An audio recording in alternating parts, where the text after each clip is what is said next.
ये आईफोन कैसे टूटा होगा आपने कमेंट में बताना है। आज दुबई मोबाइल नंबर 1 पे आ चुका है आईफोन 16 प्रो मैक्स, जो कि बिल्कुल ब्रोकन है। आज इसको करना है रेडी, पहले इसकी टेस्ट कर लेते हैं कैमरा वगैरह। तो माशाल्लाह ऑल ओवर यूएई में प्रोफेशनल रिपेयरिंग सर्विस अवेलेबल है। अगर आपने नहीं बनवाना, खाली हमसे मशवरा कर सकते हैं, बिल्कुल फ्री है। तो बिना टाइम वेस्ट किए इसको करते हैं स्टार्ट और करते हैं ओपन। बिना टाइम वेस्ट किए आपको फिनिशिंग दिखाते हैं लास्ट में। कैमरा प्रोटेक्शन कर लेते हैं ताकि कोई डस्ट वगैरह ना जाए और हाथ वगैरह ना लगे। सबसे पहले इसको कर लेते हैं ऑफ और बैक डोर निकालते हैं बाहर, और आपको दिखाते हैं कि कौन सी बैक डोर लगी हुई थी पहले।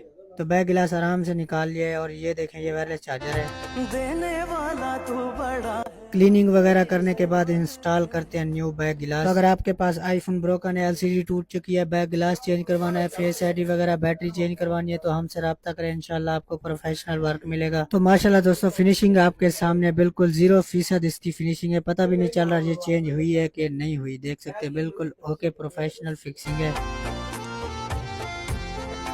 अगर आपको भी कोई रिपेयरिंग करवानी है तो बेफिक्र होकर दुबई मोबाइल नंबर 1 पर रब्ता करें। शुक्रिया, थैंक यू सो मच।